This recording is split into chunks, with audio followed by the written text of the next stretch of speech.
Então vamos lá para o Flow Algoritmo. Primeira coisa que nós vamos fazer é criar uma variável para receber o número de piloto, NP, que vai ser do tipo inteiro. E após eu criar essa variável, eu quero então solicitar que seja informado o número de piloto.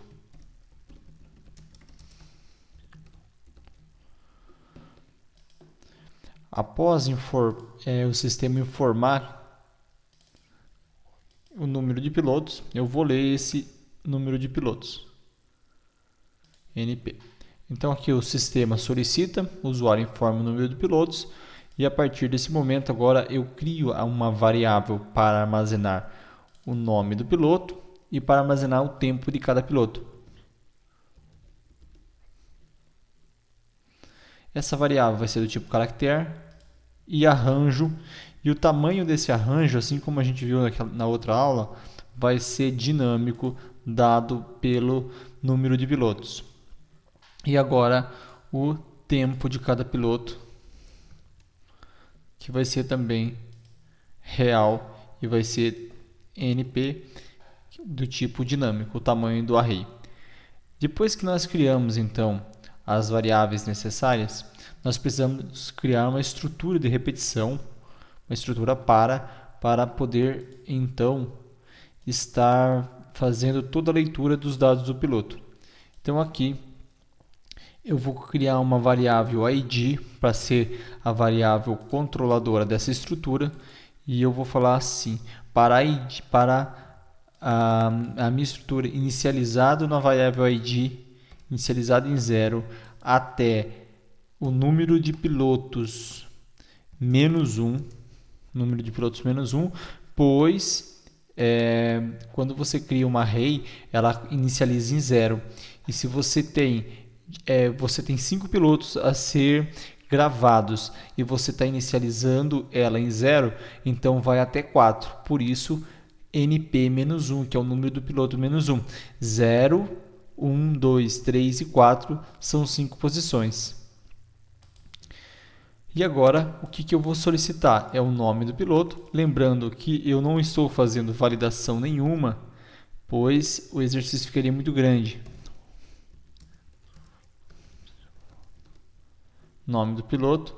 E aqui a gente pode colocar nome do e primeiro piloto, segundo piloto e assim por diante. Então eu quero que mostre aqui o nome do primeiro piloto.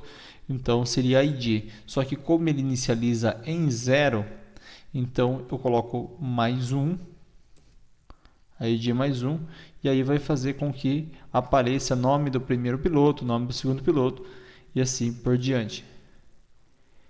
Próximo passo aqui é então estar lendo esse nome do piloto, agora o nome que foi digitado, então para piloto, na posição ID, eu quero armazenar o nome do piloto, então na posição ID, pois nós estamos trabalhando com uma array, vai ler o nome do piloto então. Agora o próximo passo é ler os quatro tempos de um piloto. Para isso eu vou criar novamente uma estrutura de repetição vou definir uma variável aqui, pois eu não posso usar a mesma variável ID, pois senão ela iria dar problema no controle do primeiro estrutura de repetição externa.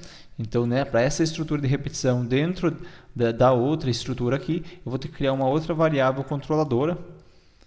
Vou dar o nome dessa variável controladora de ID tempo, que vai ser para armazenar os tempos dos pilotos.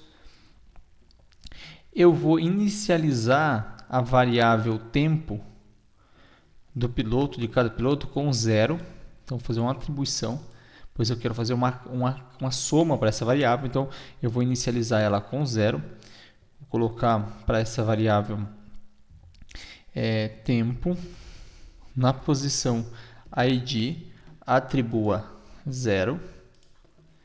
E agora, eu vou, então, começar a leitura do meu tempo para ID tempo inicializado em 1 até 4. Inicializado em 1 porque eu quero mostrar a primeira volta, segunda volta, terceira volta e quarta volta. E como eu não vou adicionar esses dados para uma array, então eu posso inicializar em 1. E aqui, cada vez que passar então pela minha estrutura eu vou solicitar então o tempo do piloto. Coloquei aqui da seguinte forma: tempo do piloto, e eu quero que traga o nome do piloto e qual é a volta que está. Então, por exemplo, tempo do piloto Wellington na primeira volta, piloto Wellington na segunda volta, e assim por diante até finalizar. E cada vez que ele passar por essa estrutura, eu quero então eu vou criar uma variável aqui dentro mesmo, uma variável tempo, só que eu não posso dar o mesmo nome de tempo porque eu já usei tempo. Então vai ser uma variável apenas auxiliar, que ela vai receber o tempo do piloto.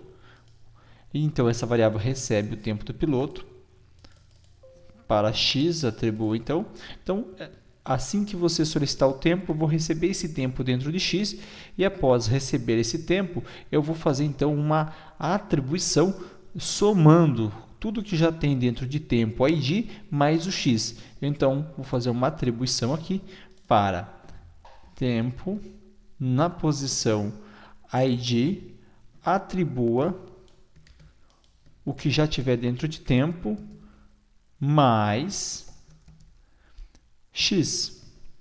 Então, dessa forma, eu sempre vou estar somando o tempo total. E a hora que finalizar aqui a minha estrutura, vou dar um Ctrl C, Ctrl V aqui. A hora que finalizar, então, a minha leitura de todos os tempos, eu quero fazer a média desse tempo. Então, tempo na posição id dividido por 4. Desta forma aqui, que nós fizemos, já leu o nome de todos os pilotos, com base no número total de pilotos informados, e temos então uma forma de ler todos os tempos de cada piloto e ainda depois criar a média. Agora, o que nós precisamos fazer agora é fazer a ordenação dos pilotos para a composição do grid de largada do menor para o maior tempo, em ordem decrescente.